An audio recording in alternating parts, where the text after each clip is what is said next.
from Jason Tatum. Look at me. Are you kidding me? They came to see a show. Oh, yes, our next NBA Saturday primetime game. The Rockets head to Boston to face the Celtics. Our coverage tips with a jump. We are your pregame show at 8 o'clock Eastern on ABC. Fire. And welcome back to the Jump Daily Edition. I'm Rachel Nichols, still hanging out with Amin Al-Hassan, Scottie Pippen. I want to talk about this matchup tomorrow in Boston. The Celtics hosting the small ball Rockets. Look, they played once before, and the Celtics, you'd think going in with their lineup, could run with the Rockets, but they lost that game. Houston came in and beat them. So what can Boston do to adjust here and combat these smaller lineups? Well, I mean, it's difficult because it's new, but they're going to have to try to make it work. I mean, Houston is trying something new, and teams are having to adjust on the fly. And, you know, they got the best scorer in the game. So when you try to play small ball, you're putting yourself at a deficit because now you don't have a rim protector. For me, I think Boston has the best talent, and I think they should win in the small ball battle, other than James Harden being the X factor. They have the talent that they should be able to outscore them. So if you were defending James and Russ the way they're going now, not the way they did last season or at the beginning of this season where it was dribble, dribble, dribble, shoot, but where they are running up and down, getting so much in transition, and when he outlets to Russ for a while was still trying to clank three-pointers. Now Russ is just using that driving lane to go to the basket. So what would you do if you're on the court against these guys? I wouldn't play into their hands. Okay. I'll keep a big out on the floor because you have to have a rim protector. And what they're trying to do is to get teams to have to match up with their lineup. And if you match up with their lineup, then they're going to be able to have an advantage because of Westbrook, because of Harden, the speed that they possess in terms of pushing the basketball, the downhill in terms of being able to score in transition. So you really can't match up the way that they want to match up. But at times, you're going to have to play small ball because your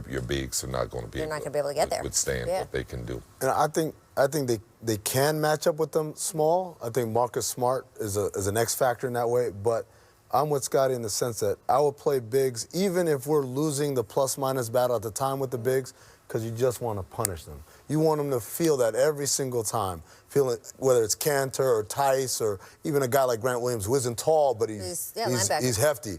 You want them to feel that physicality throughout the game so that when we do go small, they're a little tired and worn, almost like rope-a-dope fashion. They're tired and worn. Our small guys are fresh because they haven't had to deal with the same kind of abuse on the other end because Houston doesn't have bigs. I keep saying, Scottie, we need to get a P.J. Tucker prayer candle because if he needs, for this playoff to be fun for the Rockets, he needs to survive what is going to be the next 2 months of getting beat up like that. I think teams are going to try to do that. All right, before the Saturday primetime game, check out our doubleheader tonight right here on ESPN and the app at 8 Eastern.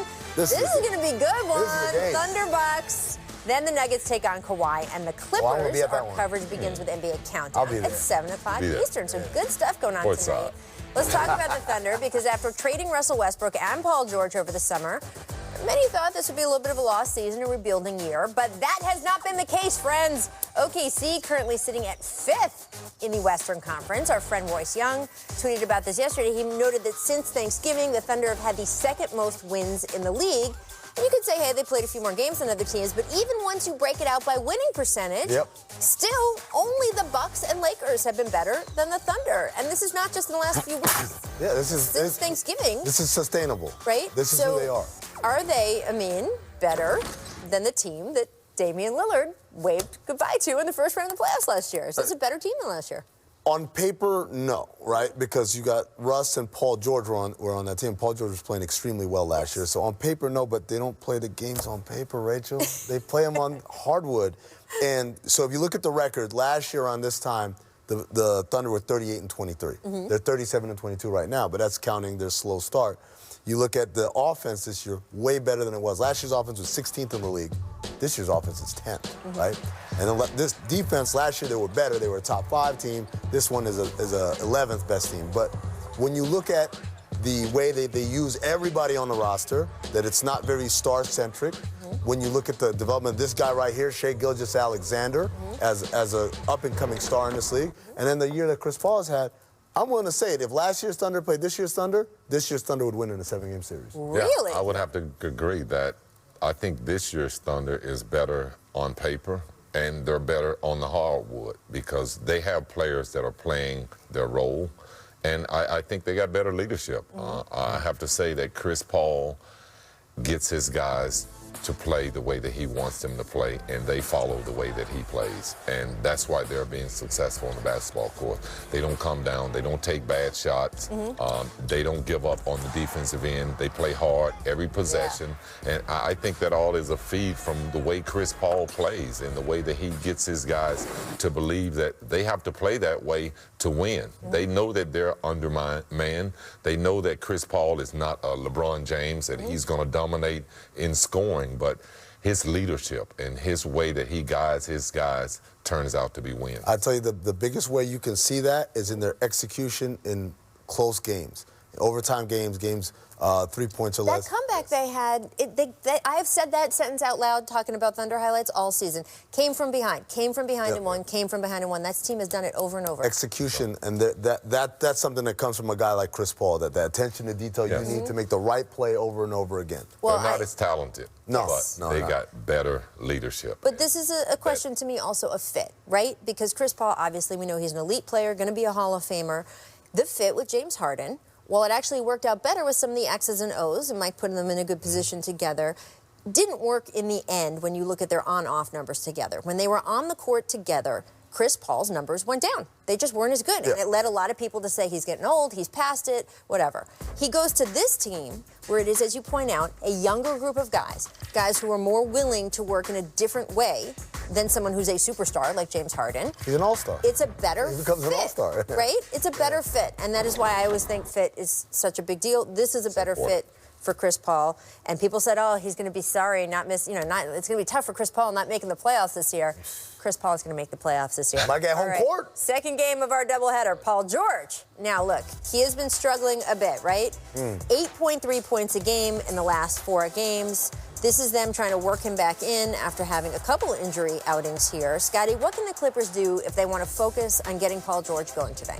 Well, for one, he has to get healthy.